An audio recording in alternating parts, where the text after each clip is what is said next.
Halo, assalamualaikum warahmatullahi wabarakatuh. Kembali lagi di channel Lubung Berani. Apa kabarnya teman-teman sekalian? Semoga teman-teman yang menyaksikan video ini dalam keadaan sehat walafiat, dan ikan-ikan mas koki yang teman-teman pelihara di akuarium juga dalam keadaan sehat. Oke teman-teman, pada video kali ini saya ingin menjelaskan tentang kebiasaan yang bisa membuat ikan mas koki kita itu menjadi stres dan bisa menyebabkan kematian pada ikan mas koki. Jadi kebiasaan ini mudah-mudahan teman-teman sekalian tinggalkan dan juga kedepannya jangan sampai kita lakukan ya teman-teman, supaya ikan mas koki yang kita pelihara tetap sehat dan bisa bertahan cukup lama ya usianya. Jadi yang pertama adalah kita menggunakan pompa terlalu besar dan settingannya salah. Nah sebenarnya menggunakan pompa akuarium besar di satu akuarium, misalnya kalian menggunakan pompa 3000 liter per jam, sebenarnya di tank kita itu butuhnya cuma 2000 liter per jam, tapi kalian gunakan 3000 liter per jam, itu sebenarnya nggak masalah teman-teman. Tapi settingannya harus benar-benar benar ya, seperti lubang outputnya harus besar dan lubang output itu harus mengarah ke dinding akuarium, jangan langsung ke lantai akuarium.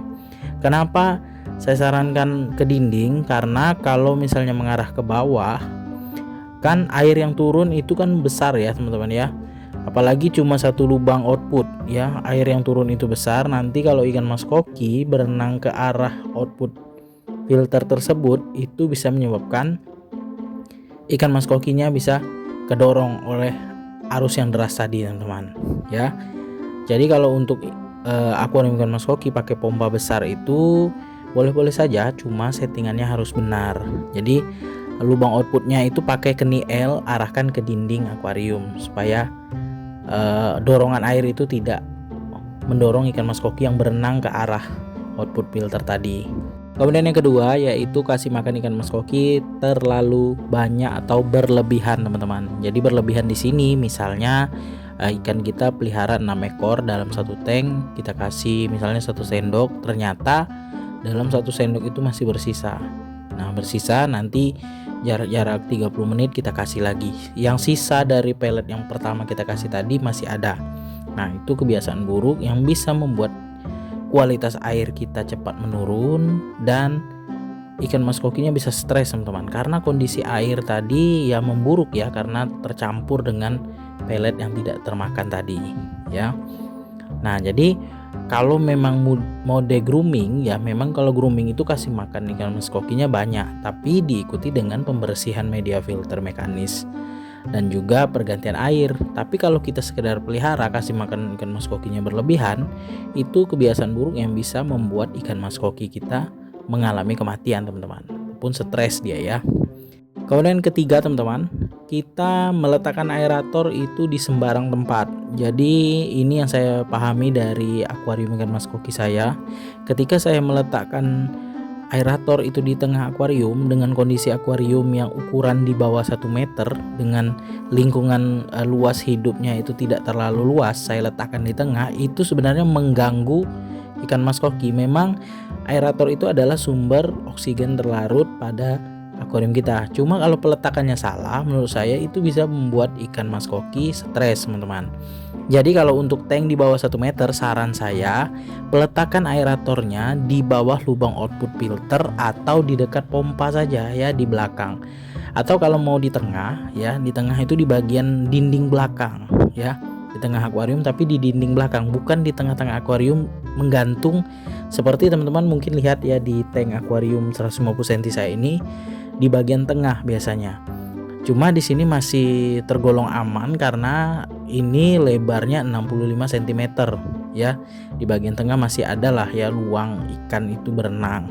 Tapi kalau untuk lebar 40 cm, saran saya letakkan aeratornya di dinding belakang. Kalau mau di tengah ya dinding belakang bagian tengah, atau di dekat output filter atau dekat pompa. Karena peletakan aerator yang salah menurut saya membuat ikan itu stres ya, karena baru berenang ke sini udah ada aerator.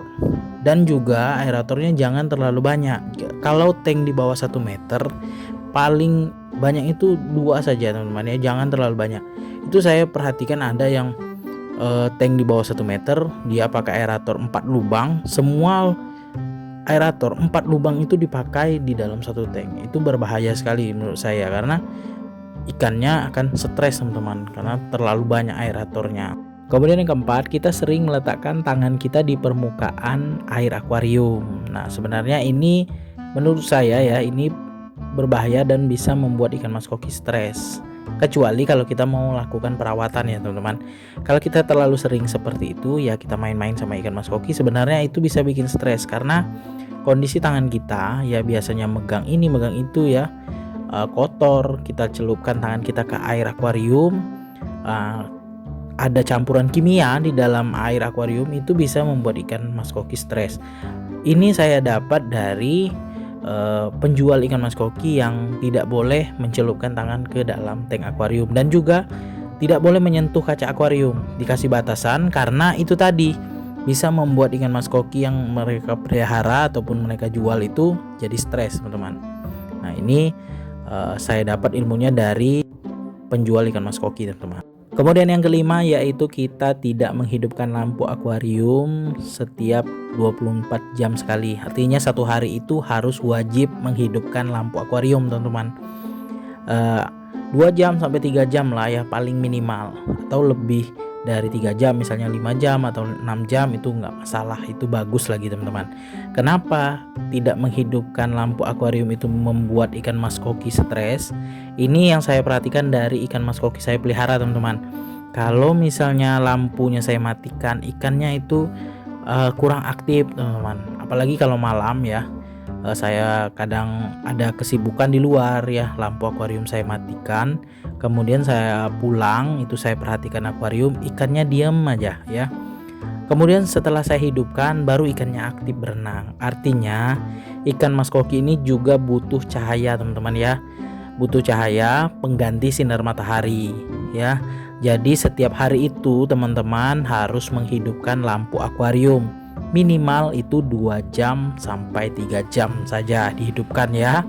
Untuk penggunaan lampu akuarium, saran saya gunakanlah lampu akuarium yang mengandung sinar UVA dan UVB supaya menyamai sinar matahari yang ada di luar ruangan. Jadi walaupun kita pelihara ikan mas koki di dalam satu ruangan ya, tidak kena sinar matahari, bisa tergantikan dengan lampu akuarium yang kita gunakan. Jadi kita jangan sembarang gunakan lampu ya teman-teman. Kalau untuk lampu cadangan nggak masalah, tapi kalau untuk lampu perawatan akuarium, saran saya gunakan lampu yang pakai UVA dan UVB supaya ikan mas koki kita tetap sehat dan tidak gampang stres ya. Karena kalau gelap gulita selama 24 jam itu yang saya perhatikan dari ikan mas koki saya, ikannya bisa stres teman-teman. Oke teman-teman, sekian dulu video saya kali ini tentang kebiasaan yang membuat ikan mas koki kita menjadi stres dan bisa mengalami kematian.